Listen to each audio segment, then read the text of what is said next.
Aujourd'hui, je reçois Salima Tiamani, autrice, chroniqueuse et lectrice passionnée. Elle écrit principalement des romans jeunesse, inspirés par ses propres souvenirs d'adolescence et par l'imagination débordante de ses enfants. Ce qui rend cette rencontre encore plus spéciale, c'est que nous partageons un bout d'histoire commune. La même ville, Agadir, le même collège, Paul Gauguin. Même si nous n'étions jamais dans la même classe, des années plus tard, je découvre son parcours d'autrice confirmée et c'est avec beaucoup de plaisir que je l'invite aujourd'hui à nous parler de son métier et de sa passion pour la littérature. Comment tu vas, Salima?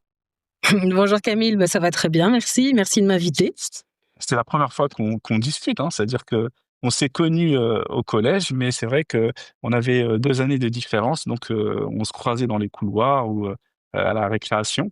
Et même au petit. T'étais au primaire aussi ou non? Juste le collège à Agadir. Je suis arrivée en CM1. Donc, est-ce que tu te souviens de la première fois où tu as pris la plume? Oui, alors je me souviens pas avec exactitude, c'est-à-dire que j'ai pas un jour, précis, mais en fait, moi, j'ai toujours écrit, j'ai toujours aimé gribouiller des trucs dans les carnets.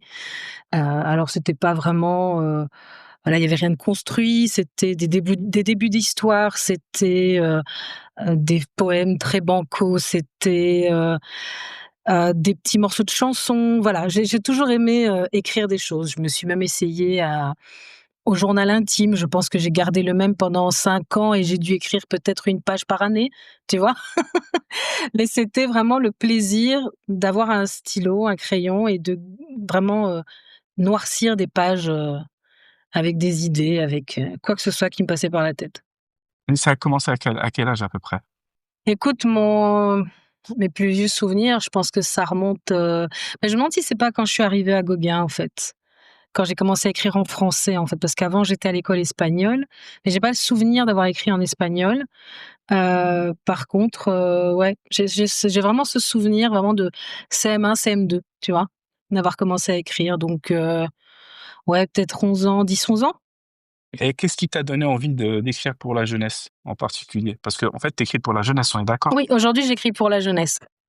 En fait, c'était pas un choix comme ça réfléchi. Donc la première histoire que j'ai menée à bout, bah, comme elle était fort inspirée de mes souvenirs de jeunesse, alors c'est pas du tout autobiographique, hein, pas du tout, mais il y avait comme ça une ambiance que j'avais envie de retrouver, tu sais? Et c'était vraiment, mes souvenirs de jeunesse, de quand j'avais, 10 ans, 11 ans, 12 ans, à Agadir, à vélo, avec les copains et j'avais envie de retrouver cette ambiance, si tu veux, de liberté, d'insouciance parce qu'en fait, quand tu grandis à Agadir comme nous, en fait, sur le moment, on se rend pas compte de la chance, en fait, qu'on a eue et du privilège qu'on a eu de grandir dans une petite ville comme ça, où on était finalement très libre d'aller où on voulait, de faire ce qu'on voulait et je crois que j'avais envie de retrouver ça. J'avais envie de retrouver cette ambiance et donc Ah ça, moi, je suis dans la même chose, dans le même, mon premier livre que j'ai écrit, c'était ouais, pareil, j'étais convoqué par la nostalgie et j'avais besoin d'écrire sur Agadir et pareil, le vélo, des personnages ils se rencontrent de milieux différents parce que comme tu as pu le constater, on vivait à Agadir et c'était un microcosme et il y avait beaucoup de en fait, on était mélangés à différentes populations, même si on habitait au Maroc. Comme on était dans une mission française, moi je me rappelle, mon meilleur copain c'était un Coréen, et il y avait, toutes les confessions, et puis c'est quelque chose qui fonctionnait bien. ouais, tout à fait et quelque part, j'avais envie de retrouver cette espèce de melting pot aussi et heu et en fait, voilà, c'est que les personnages qui sont présentés à moi, bah, c'était des enfants de cette tranche d'âge-là et assez naturellement, voilà, j'ai écrit en jeunesse, mais sans me dire que j'écrivais pour la jeunesse, si tu veux. Au début, j'écrivais juste une histoire que j'avais envie de raconter. Puis petit à petit, je me suis posé la question de pour qui je l'écrivais et donc j'ai eu envie de l'écrire pour mes enfants parce que j'avais envie quelque part de leur faire vivre ce genre, d'aventure et puis petit à petit, je suis partie là-dessus et en fait, ce que j'aime moi dans le fait d'écrire pour la jeunesse, c'est que c'est hyper, libérateur. En fait, tu peux parler de absolument tout quand tu écris pour la jeunesse. On pense que non, qu'il faut faire attention, mais en fait pas du tout. Tu peux parler d'absolument tout, aborder tous les sujets. C'est juste que tu dois le faire d'une certaine façon, où tu dois mêler comme ça des thèmes sérieux avec, de la légèreté, avec, tu peux aller vraiment énormément en profondeur et allier en même temps légèreté, humour, parce que finalement c'est ça la vie des enfants aussi, tu vois? Tu pas mis de garde-fou ou après avoir écrit, le premier jet de ton livre, tu t'es pas dit: «Là, cette situation ou cette scène ou ce chapitre, je suis un peu borderline par rapport au public», tu t'es pas donné ça comme, ou avec enfin, on en parlera après, mais quand tu as fait la rencontre de ton éditeur, il t'a pas dit: «Là, il faudrait un petit peu, polisser ou lisser le», non, pas du tout? Non, en tout cas, j'ai pas eu la sensation. J'ai pas eu la sensation de m'auto-censurer ou de me poser des questions. Je me suis posé la question de comment je voulais aborder certains sujets puisque, par exemple, dans mon tome 1, j'aborde la suj le thème de l'immigration puisque le meilleur ami de Sam, mon personnage, un de ses meilleurs amis s'appelle Zeyn et il est réfugié, syrien. Et donc, bien que ce soit pas le thème principal du livre, parce que le livre ne parle pas du tout de ça, j'aborde quand même la question d'un point de vue d'enfant. Et donc, en fait, on parle de la problématique, si tu veux, des réfugiés, de l'immigration, et cetera, mais vraiment d'un point de vue d'enfant et de comment ça s'intègre dans ce quotidien. OK. Et donc, je parle de la guerre et je parle de choses très dures, mais comme c'est sous le point de vue d'enfant, eh bien, en fait, ces sujets amènent à réfléchir, mais ne sont pas du tout traumatisants, si tu veux. OK. Et il y a un côté pédagogique, tu as voulu donner un côté pédagogique ou tu as simplement écrit ton histoire, inspirée, comme tu me disais, auparavant de ta vie au Maroc, mais est-ce que tu t'es dit, «Là, il y a un côté pédagogique dans ce chapitre-là ou dans la façon dont tu abordes le sujet» ou non? Tu t'es laissé aller et après quand tu as écrit ton livre, tu t'es dit: «Ah là, c'est intéressant, il y a des pistes de réflexion qui peuvent, être, abordées à la jeunesse avec une certaine, naïveté, mais en même temps, tu apportes quelque chose d'éducatif». Oui, c'est ça. En fait, j'ai jamais eu la prétention d'enseigner quoi que ce soit à qui que ce soit, parce qu'en fait, mon idée première, c'était de me dire, en fait, je voulais que les enfants aient le plaisir de lire. Tu vois? Et donc pour moi, c'était pas l'idée qu'ils lisent pour apprendre quelque chose, c'était vraiment qu'ils lisent pour s'amuser, pour vivre une aventure et cetera. Et donc je me suis pas posé la question de savoir si ce que j'abordais dans mes livres, allait leur apporter quelque chose. Je vais même t'avouer qu'il y a des thématiques, en fait, j'ai qui en fait, j'ai c'est des lecteurs qui plus tard m'ont expliqué les thématiques que j'avais abordées dans mes bouquins. Ah OK. Il y a des choses que j'ai pas fait, exprès. C'est-à-dire, c'est pas de façon volontaire que j'ai mis ces thématiques-là. Voilà, j'ai raconté l'histoire que j'avais envie de raconter, de la manière dont j'avais envie de la raconter et c'est par après, en fait, que j'ai eu ce retour sur ce ce que j'avais vraiment abordé comme sujet. Donc tu es parti avec un élan de spontanéité et tu avais Ouais, besoin d'écrire et puis voilà, c'est comme ça que ça a exactement. fonctionné. Et comment tu es passé de l'envie d'écrire, là, comme ce que tu viens de me dire, au moment où tu as publié ton premier roman? Au niveau du processus, comment ça s'est passé? Donc toi, qu'est-ce qui se passe? C'est que, tu travailles à côté? Pardon? Oui, moi j'ai un travail à temps plein, ouais. Ouais, donc tu travailles à côté, tu as eu l'envie et à quelle période, tu as écrit ton premier roman?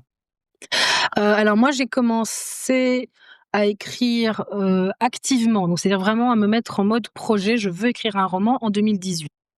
2018, Donc OK. voilà, donc c'est vraiment en 2018 que j'ai commencé à me dire: «Tiens voilà, j'ai vraiment envie d'écrire». Je voulais participer à un concours d'écriture. Je pensais assez naïvement que 3 mois ce serait suffisant pour écrire un roman et le rendre accessible pour un roman d'écriture. Je sais aujourd'hui que non, c'est pas possible. Et en fait, voilà, j'ai pas proposé au concours, mais j'ai chopé le virus, quoi. J'ai vraiment eu envie de continuer. Et donc ce que j'ai fait, c'est qu'au début, moi je suis accro, si tu veux, aux formations.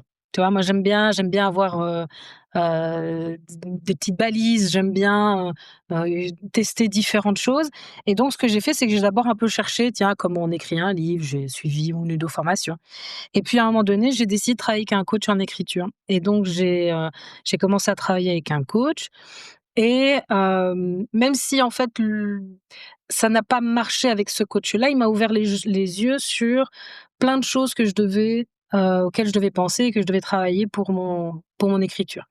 Et donc j'ai quand même, essayé d'être assez structurée, tout en me laissant, si tu veux, assez de liberté pour la créativité, pour pas qu'elle soit, complètement absorbée par cette, structure. Et donc à partir de là, bah, je me suis mis des objectifs, tu vois? OK. Je sais que je voulais déjà écrire, j'ai d'abord commencé par, me raconter à moi toute l'histoire et à partir de là, j'ai commencé à la découper, c'est comme ça que j'ai vu que l'histoire, elle ferait 3 tomes et j'ai commencé à découper chaque tome, par rapport aux différentes thématiques que je voulais aborder. Donc c'est une saga de 3 tomes, c'est ça? Oui, c'est ça. Donc là, au niveau de la chronologie, tu as fait ton texte, c'est-à-dire tu as fait ton premier roman et quand pendant l'écriture, tu étais avec ce coach-là ou tu avais déjà bien entamé, ton livre et tu l'as sollicité pour agencer le livre ou tu étais pendant l'écriture, tu étais avec lui?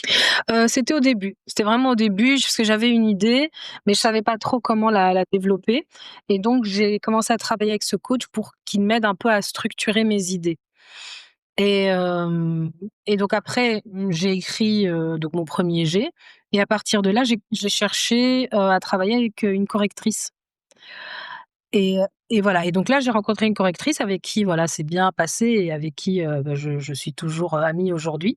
Et avec cette correctrice, on est allé beaucoup plus loin dans le travail et donc c'est là où elle m'a aidée à structurer, bah, la totalité de ma trilogie et cetera et cetera et comme, elle travaillait déjà avec des maisons d'édition, elle a pu aussi un peu me conseiller sur, comment préparer le manuscrit pour le présenter à des maisons d'édition et cetera et donc quand je me suis sentie prête à l'envoyer, je n'avais que le premier tome d'écrit quand j'ai commencé à solliciter les maisons d'édition. Je l'ai envoyé à plusieurs maisons d'édition et puis, je crois qu'il a fallu, 1 an avant que j'aie un retour. Alors j'ai eu au tout début voilà, des retours négatifs habituels, si tu veux, qui arrivent 1 semaine ou 2 après l'envoi du manuscrit. Donc, voilà, ça ne correspond pas à la ligne éditoriale et cetera et cetera et puis après, il y a eu toute une période comme ça où, voilà, pas de son, pas d'image et au bout d'à peu près 1 an, j'ai eu l'occasion de discuter avec 2 maisons d'édition à qui j'avais envoyé le manuscrit et une n'était pas sûre de où elle pouvait le placer dans sa collection et puis l'autre, c'est celle avec qui, ça m'est sorti. Donc c'était Livresse Éditions. Voilà.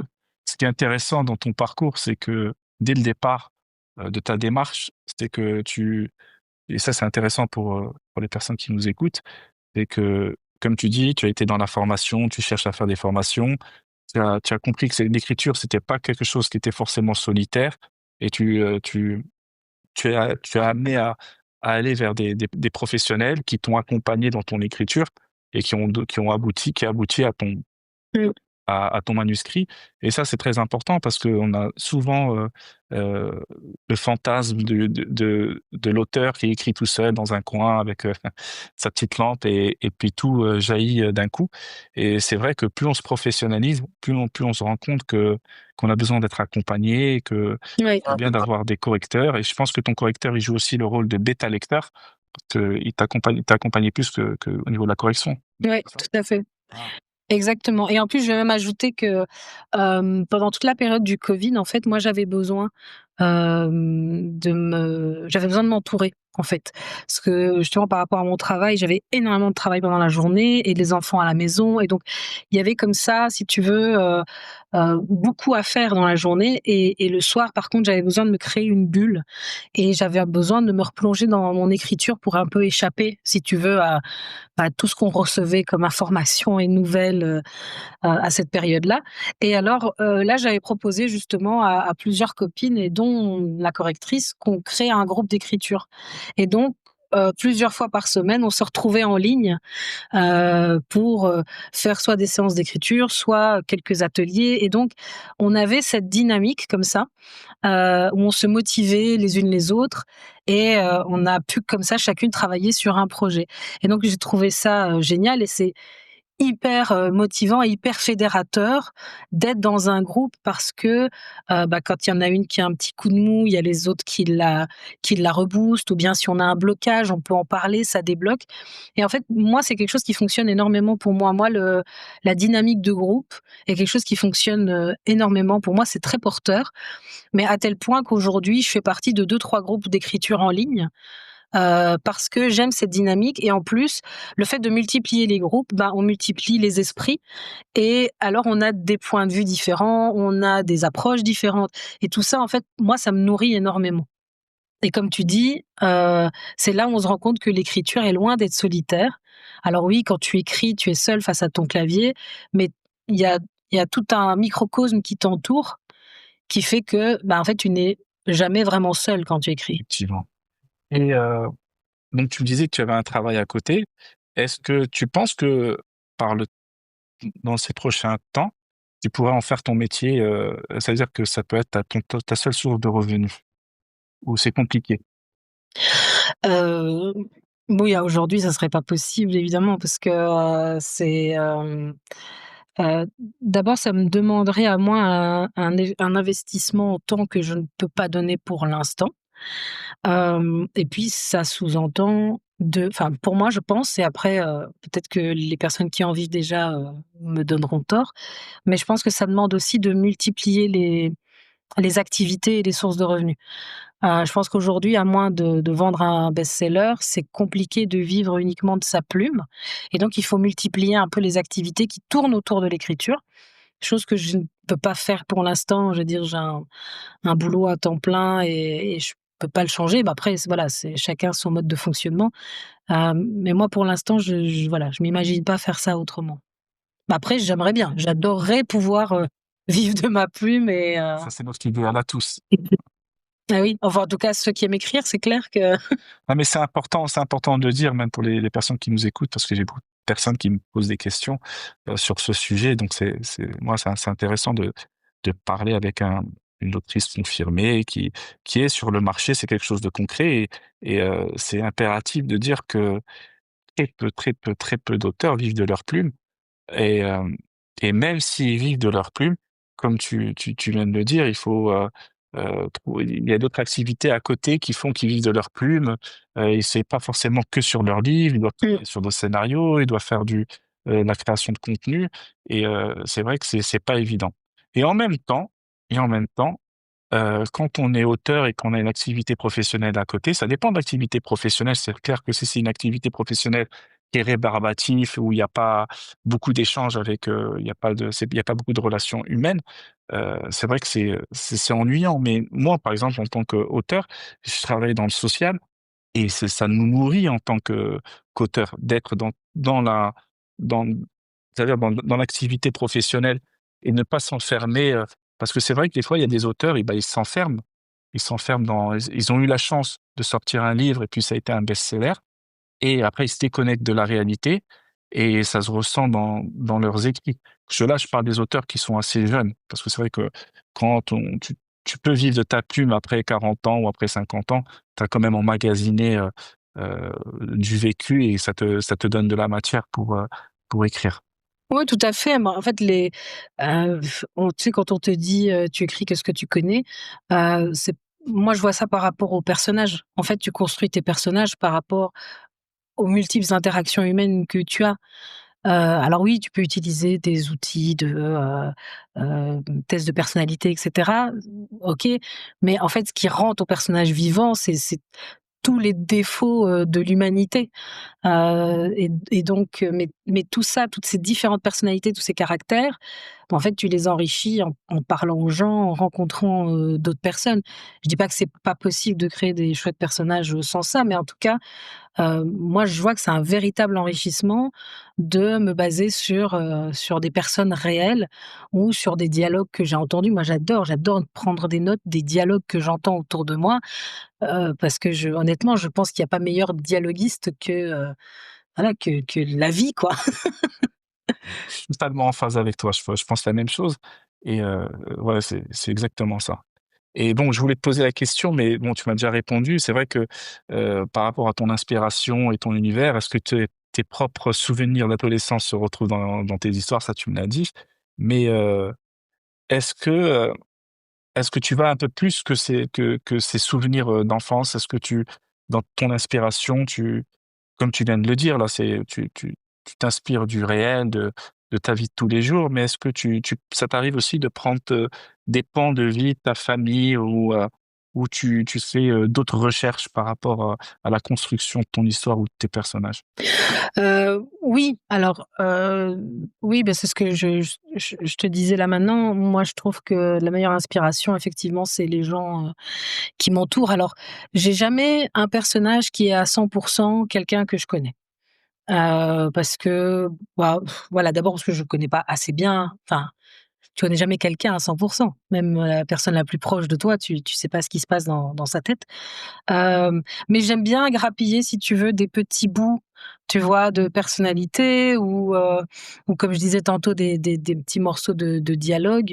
Hem, En fait, souvent, ça me revient comme ça, tu sais, j'ai des réminiscences de moments que j'ai vécus ou de dialogues que j'ai eus avec quelqu'un et alors j'aime bien les noter et comme ça, des fois, elles se retrouvent, tu vois, dans ces petits morceaux ou ces petits morceaux de vie se retrouvent, en fait, dans certaines scènes de mes romans. Donc oui, définitivement, je m'inspire, beaucoup des gens qui m'entourent, mais sans, l copier à 100 et mettre, des personnes, entières, dedans. Et tu me disais que tu es maman de 2 ados et en quoi leur regard nourrit-il, ton écriture? Eux, est-ce qu'ils lisent tes livres et quel regard ils ont par rapport à ton travail, d'autrice? Alors, ils ont lu le premier, je pense, il est possible que ma fille ait lu le deuxième. Mon neveu a lu les 3 en tout cas, ça c'est sûr. Écoute, je pense qu'ils ont bien aimé. Alors ils ont trouvé ça très drôle parce qu'eux, par contre, ont reconnu certains traits de personnalité dans les personnages ou certaines phrases, tu vois? Que j'ai réutilisées. Bah, eux, ils me disent déjà être fiers de ce que je fais, donc ça c'est chouette le fait que j'arrive à concrétiser, mon rêve, d'écrire et par rapport à leur regard, ben, en fait, un enfant, ça évolue, très, très vite, en fait. Ça évolue énormément et quand tu écris des personnages qui sont jeunes, hem, en fait, c'est difficile de les créer sans les marquer dans le temps. Parce que tu sais, il y a des expressions qui changent. Il y a un vocabulaire qu'on n'utilise plus, que nous on utilisait quand on était jeunes, qu'eux n'utilisent plus du tout et cetera. Mais en fait, de voir leur fonctionnement au quotidien me permet à moi de me réimprégner de ce que c'est que d'être jeune parce qu'en fait, il y a un facteur commun. Même si, on parle pas de la même manière, on s'habille pas de la même manière, on n'aime pas les mêmes choses, il y a quand même un point commun à toutes les jeunesses, si tu veux. Et donc ça me permet moi de me réimprégner de ça et aussi de me rappeler, parce qu'en fait, quand tu écris en tant qu'adulte un personnage jeune, le piège est toujours de l'écrire comme un adulte. Or, un jeune, un ado, un enfant n'aura pas du tout la même réaction que toi face à une situation donnée. Et donc il faut se rappeler aussi, tu vois, de des différents pans de l'adolescence, par exemple, ou des différents degrés d'amitié qu'on peut avoir quand on est jeune. Parce que quand on est jeune, tu as des amis, à la vie, à la mort et puis tu en as, c'est tes pires ennemis et ça me rappelle aussi que, bah, toutes les émotions sont exacerbées quand on est jeune. On vit les choses à fond, en fait. On a beaucoup moins de modération, beaucoup moins de filtres et donc tout ça, ça me permet aussi de m'en nourrir pour après construire des personnages qui sont cohérents. Et je voulais savoir, quelles sont les plus grandes, difficultés que tu rencontres dans ce métier aujourd'hui? Dans ton activité, d'autrice? Parce qu'il y a sûrement des difficultés? Oui, bah forcément. Alors pour moi, principalement, c'est de rester productive. Parce qu'en fait, si je veux en faire un métier et si je veux, prendre un petit peu de place, il faut produire. Je veux dire, ça ne suffit pas d'écrire un livre, 2 livres. Tu as des auteurs qui écrivent, 1 livre par an, qui sont hyper prolixes. Donc moi, je trouve ça très difficile, en fait, de rester productif, parce que, d'abord, c'est pas mon activité principale, parce que j'ai d'autres priorités dans la vie. Et donc je me rends compte parce que j'ai un nouveau projet en cours et je me rends compte que cette pression de vouloir rester là au taquet et de, produire vite et cetera, m'enlève un peu ce plaisir d'écriture, tu vois? Et ça, je trouve que c'est la difficulté, c'est de maintenir le plaisir d'écriture, de, de se dire: «Je veux faire ça sérieusement, mais j'ai pas envie de me prendre au sérieux». Et puis aussi, je trouve ça et alors là, je pense que c'est aussi dû, voilà, à ce qu'on regarde sur les réseaux sociaux et tout ça. Je trouve que c'est aussi difficile d'éviter la comparaison et de se dire: «Oui, mais machin, machine, y arrive, ils produisent, c'est pour ça que, tu vois, ils sont, soit célèbres ou voilà». Alors que moi, j'arrive pas à produire, 1 livre par an, j'arrive pas, à me faire connaître, et cetera, et cetera. Il y a la communication qui est compliquée, c'est qu'aujourd'hui, Ouais, si tu communiques pas, moi j'ai les mêmes de toute façon, j'ai les mêmes soucis que toi, hein. Je pense qu'on a tous les mêmes soucis. Heu c'est qu'on doit faire tout le temps de la communication, on doit être tout le temps être présent sur les réseaux sociaux et en fait, quand on a pris à mon avis, tu penses comme moi, quand on a pris la décision d'écrire, c'est d'être derrière sa plume. C'est-à-dire que être auteur, c'est la meilleure façon de disparaître à travers son art parce que c'est un livre, tu vois? C'est pas comme être chanteur ou être, acteur ou être, tu vois, tous ces métiers ouais, où ta personne, elle doit être en 1er plan et l'écriture, ce qui est magnifique, c'est que tu peux exister sans que tu sois présent. Mais malheureusement, aujourd'hui et peut-être c'était le cas aussi avant parce qu'il faut de la publicité pour pouvoir, exister, sur le marché. Mais aujourd'hui, il faut vraiment, comme maintenant aujourd'hui tout le monde peut écrire des livres et tu peux être, auto-édité et donc il faut être présent, présent, présent, présent sur les réseaux sociaux, toujours proposer, enfin une actualité et c'est dommage parce que l'écriture, c'est quelque chose qui se fait avec de la réflexion, prendre le temps d'écrire, exactement. travailler tes personnages, vivre des choses aussi pour pouvoir, que ton livre ne ressemble pas au précédent et être toujours dans de la maturation et tout ça. Aujourd'hui, non, il faut être, polyvalent et performant partout et comme tu dis, délivrer, sortir des livres et tout le temps et à mon avis, ton éditeur, il doit te presser un petit peu pour sortir des livres, non? Ou Non, pas du tout. Alors j'ai une chance, honnêtement, j'ai une chance, inestimable, que ce soit avec, la maison d'édition chez qui Sam est sorti ou la prochaine maison d'édition où sortira parce qu'en fait, c'est avec une autre maison d'édition que va sortir mon prochain livre. C'est un peu un concours de circonstances parce que j'ai eu, l'occasion de rencontrer, une éditrice à l'occasion d'un salon et voilà et je discutais avec elle d'un projet que j'avais, d'une idée de projet que j'avais, d'un concept, qui l'a beaucoup intéressée et donc en fait, là, on a commencé à discuter. Ça a pris, un peu de temps. Ça a pris près d'un an où on a beaucoup échangé, beaucoup discuté sur ce que ce concept pouvait être et ce que l'histoire pouvait devenir et en fait, une fois qu'on s'est mis d'accord, on s'est dit: «Bah oui, pourquoi pas alors le faire ensemble?» et donc à ce moment-là, on est parti là-dessus. Donc effectivement, c'est pas courant, mais j'ai eu cette chance en fait d'avoir déjà une maison d'édition avant d'écrire le livre. donc ça doit être quelque chose de spécial ça. Alors du coup, c'est moi qui me mets une pression. Oui, c'est très spécial parce que ça existe, hein, les commandes de livres, attention, hein, mais en général, c'est fait avec des voilà, des auteurs qui sont déjà connus, qui ont déjà travaillé plusieurs fois avec la maison d'édition. Là, c'est vraiment, assez inattendu, je veux dire, la maison d'édition ne me connaissait pas et l'éditrice a décidé de me donner de la ch ma chance, donc ça, je lui en suis reconnaissante et en plus, il s'avère qu'elle est d'une bienveillance incroyable et d'une gentillesse extrême et qu'elle comprend tout à fait les difficultés que c'est, d'écrire, tout en ayant, un travail, une famille et cetera et donc la seule pression que je ressens, c'est celle que je me mets moi-même parce que voilà, comme je me suis engagée, j'ai envie de produire quelque chose de bien et j'ai envie de voilà, de donner ça dans les temps. Mais je t'avoue que ce soit, l'éditrice, chez Livresse Éditions ou l'autre maison d'édition, voilà, je suis tombée sur 2 éditrices, super et qui sont, tout à fait bienveillantes et compréhensives et avec qui il y a un très chouette dialogue, en fait. Et comment tu fais toi par rapport à ta communication? Comment tu communiques? Je fais comme je peux.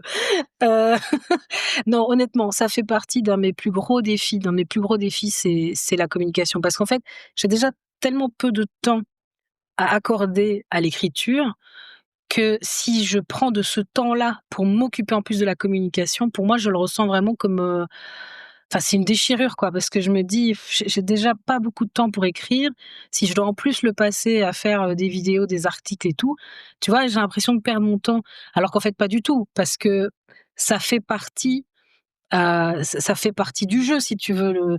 L'idéal, évidemment, quand tu te lances là-dedans, c'est d'avoir une communauté qui te suit, qui te soutient. Et ça, c'est quelque chose que j'ai encore beaucoup de mal à faire. Alors j'ai des périodes.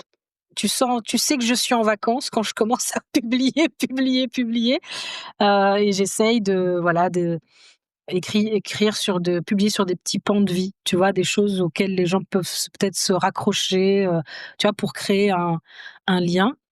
Avant, j'écrivais beaucoup, j'écrivais pas mal, d'articles ou des retours sur des bouquins et tout. Je le fais moins maintenant, parce que j'ai un petit peu moins de temps. Hem, mais donc voilà, si tu t'attends à une espèce de stratégie de communication, j'en ai absolument aucune. Je fais comme je peux, je surnage la plupart du temps. Régulièrement, une fois par an, je me dis: «Allez, maintenant je vais mettre en place une stratégie de communication» et je commence à me faire un beau tableau et en général, je m'essouffle assez vite parce que j'arrive pas Pas évident. mettre. Toi, tu mets en place quelque chose? Tu as une structure ou quoi, que tu arrives à suivre pour, une régularité de publication, des choses comme ça? Moi avant d'être, travailler dans le social, parce que j'ai fait une reconversion, j'étais dans la communication. OK. Je travaillais dans la communication, j'étais aussi journaliste, rédacteur en chef d'un journal et j'ai fait aussi de la communication. Je faisais d'abord de la création de contenu, donc j'écrivais pour différentes entreprises et puis j'ai aussi, fait, des petites publicités. Je suis familiarisé un petit peu avec, l'audiovisuel, donc je sais Mmh. c'est quelque chose qui est très important. Mais le problème, c'est que quand on veut faire de la communication pour soi-même, ça devient très compliqué parce que, tu es plus derrière la caméra et c'est toi qui te mets en devant la Ouais. caméra et surtout quand tu travailles dans la communication, tu vois tous tes défauts. Moi, je vois tous mes défauts, donc c'est encore d'autant plus compliqué parce que c'est un manque de spontanéité. C'était très difficile pour moi et pendant Mmh. 4-5 ans, que quand j'ai sorti mes premiers ouvrages, je faisais pas de communication et les gens me disent: «Mais c'est pas possible, tu fais de la communication pour» enfin, c'était avant que je travaillais dans le social. «Tu fais de la communication pour, des gens, même tes concurrents ou pour d'autres personnes et toi tu fais pas de la communication». Je dis: «C'est pas pareil». C'est quand on est soi-même, c'est plus compliqué, on n'a pas le recul nécessaire, on voit toutes nos fautes Ouais. et puis en plus, heu, la communication aujourd'hui, ça évolue très vite. C'est-à-dire que ce qui était valable avant, c'est pas valable aujourd'hui. Aujourd'hui, il y a TikTok, il y a avant moi c'était que Facebook et Instagram, maintenant il y a TikTok et YouTube. Maintenant il y a TikTok, il y a aussi Snapchat, il y a plusieurs réseaux sociaux et chaque réseau social touche une cible, de jeunes différents ou de personnes différentes. Nous par exemple, moi je communique beaucoup sur Instagram. C'est vrai que je touche beaucoup les parents parce que je fais aussi des livres Ouais. jeunesse, d'adolescents et un peu aussi adultes. Enfin, j'aime bien appeler ça adolescent parce que, c'est plus pour des adolescents un peu plus grands et que ça touche aussi les adultes et Instagram, en fait, en réalité, on touche les parents. On touche pas les enfants. Si vous touchez les enfants ou les jeunes, faut aller sur TikTok. Ouais. TikTok, c'est plus centré encore plus sur la vidéo que sur, Ouais, tout à fait. l'écriture sur Instagram pour faire, des publications et même aujourd'hui, les textes par rapport aux algorithmes, c'est pas Ouais. valorisé. Il faut se faire des vidéos. Avant, c'était des vidéos, si tu faisais des vidéos 5-10 minutes, ça te permettait, d'approfondir ce que tu dis. Maintenant, ils te disent: «Non, il faut faire des réels de 1 minute 20. En 1 minute 20, il faut être percutant, il faut dire des choses intéressantes» et en même temps, quand tu fais de la communication en tant qu'auteur, c'est pas conseillé de parler tout le temps de tes livres parce que tu amènes pas de la valeur ajoutée aux auditeurs. Eux, ils veulent que tu la meilleure façon de communiquer, en fait, c'est de parler de c'est comme si tu faisais tu parles de ton travail et en même temps tu parles d'autres livres sans jamais ramener à tes livres, tu vois? Parce que c'est pas bien vu de vendre faire le marchand de tapis et dire: «Voilà, je vends mon livre». Les gens, à un moment, les auditeurs, les gens qui t'écoutent sur Instagram ou sur, TikTok, Mmh. en réalité, ils apprécient pas ça. Ils préfèrent que ça soit plus subtil et que quand tu parles de choses et on voit que tu es un expert dans ce que tu parles, ça te donne envie d'acheter des livres. Tu vois comment c'est vicieux? C'est, mais il faut en faire et je remarque que quand je fais de la communication et bah, ça se ressent un petit peu dans les ventes, hein. Ouais, ouais, ouais. Surtout moi, je suis auto-édité, donc c'est encore plus difficile. C'est-à-dire que Oui, bah, oui. j'ai pas eu beaucoup d'appui d'une maison d'édition qui m'accompagne.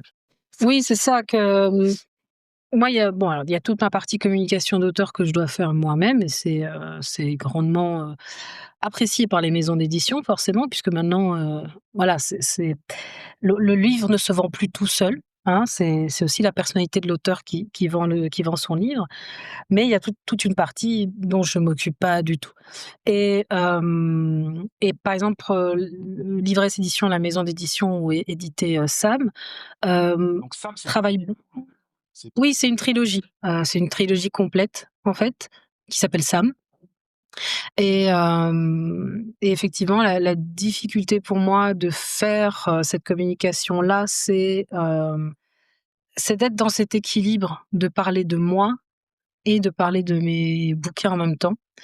Maintenant l'avantage d'être en maison d'édition, c'est que je m'occupe pas de toute la partie communication. M'occupe quand même essentiellement de la partie, communication, d'autrice. Et oui, et ce que je voulais te dire aussi, c'était que, une des particularités de Livresse Éditions, donc la maison d'édition qui a publié Sam, c'est qu'en fait, ils travaillent énormément en salon et donc en fait, on fait énormément de salons avec des rencontres, de lecteurs et de lectrices et pour moi, c'est la meilleure publicité, en fait. Quand on voit, les lecteurs et lectrices, revenir, tu vois? Pour avoir la suite ou venir te dire ce qu'ils ont aimé, ou les questions qu'ils ont par rapport à l'histoire et tout, bah, en fait, c'est génial et après eux-mêmes font la publicité, pour toi si tu veux. et ça booste, en fait, d'être dans des salons, non? Oui, tout à fait. Franchement, pour moi, c'est hyper grisant parce que, déjà j'adore l'ambiance, voilà, je trouve que c'est génial et puis, j'adore cet échange parce que chacun arrive avec son petit monde sur les épaules, si tu veux, surtout les enfants et donc ils viennent et on a l'occasion d'échanger. Moi, je raconte un peu l'histoire, je leur demande ce qu'ils aiment, donc on parle des lectures qu'ils aiment, ce qu'ils recherchent, hem et donc ça crée comme ça une connexion, et ça pour moi, c'est un super cadeau en fait d'avoir cette chance de pouvoir avoir cette relation directe avec, les lecteurs et les lectrices, qu'on n'a pas forcément si on va pas en salon parce que, bah, quand tu es tout seul derrière ton ordi, il y a personne qui va venir, frapper à ta porte, et ça moi je trouve que c'est une super chance et moi mon bouquin est sorti, l'année dernière, en avril de l'année dernière. Le premier est sorti en 3e. avril. Le 1er? Le 1er est sorti en avril de l'année dernière et le troisième est sorti en octobre de l'année dernière. Ah, Donc ils sont sortis les 3 la même année, en fait c'est super. et ce qui est super, c'est que justement, il y a ceux qui étaient impatients de tout lire, ben, qui ont réussi à tout lire pratiquement à la suite dans la même année et ceux qui voulaient se laisser le temps, bah, qui reviennent. En fait, ils sont revenus dans les salons, cette année, pour lire la suite ou pour venir m'en parler et hem et ouais et il y a cet esprit de famille, de camaraderie qui s'installe et moi j'aime bien. J'ai des lecteurs que je revois de salon en salon, ou d'année en année et ça je trouve ça hyper motivant. Et ta maison d'édition, elle est en Belgique, on est d'accord? Oui, tout à fait. et est-ce que toi, tu voyages dans tes quand tu me dis dans tes déplacements pour aller à la rencontre des lecteurs, Mmh. en France ou c'est où tu fais que tu Oui, parce qu'elle fait non, non, elle fait aussi en France et en Belgique, ah ouais. dans les 2. Bah, d'ailleurs, le prochain salon où je serai, c'est, à Étrange-Grande, pardon, qui est à Étanges-Grande, dans le nord de la France, ouais. Bah, je crois qu'on a fait un petit peu tout le tour. Est-ce que tu veux ajouter quelque chose pour ta promo? Est-ce quelque chose qui va qui va se passer bientôt pour toi? Bah, écoute, du tout neuf, il y a pas vraiment, à part que oui, on a sorti en début d'année les coffrets. Donc maintenant ma trilogie est disponible en coffret et donc ça c'est super chouette. Et je recommence les salons maintenant. Donc j'ai plusieurs salons qui arrivent, donc faut pas hésiter à aller sur ma page Instagram pour avoir les dates. Heu, Comment elle s'est parce que là, c'est de l'audio. Alors comment elle se prénomme ta page Instagram? alors en fait, il suffit de taper, mon prénom et mon nom, Salima Tiamani, mais sinon, c'est, @salima_tc. Donc voilà, facile à trouver. Super, bah, parfait. Bah, je te remercie d'avoir accepté mon invitation. Bah, Je te souhaite merci à plein de toi. réussite et puis j'espère que l'autre projet là, il va aboutir, même si tu nous en as pas donné beaucoup d'informations, parce que ça doit être confidentiel. Voilà, pour l'instant, c'est confidentiel, mais je fais de mon mieux pour qu'il sorte l'année prochaine. Ah, Voilà. c'est bien, ça bien. L'année prochaine, ça va, c'est long et c'est pas long en même temps. Ouais, exactement. Bah, merci beaucoup, bah, je te souhaite plein de réussite, pour, déjà cette trilogie et puis pour la suite. Bah, merci à toi aussi.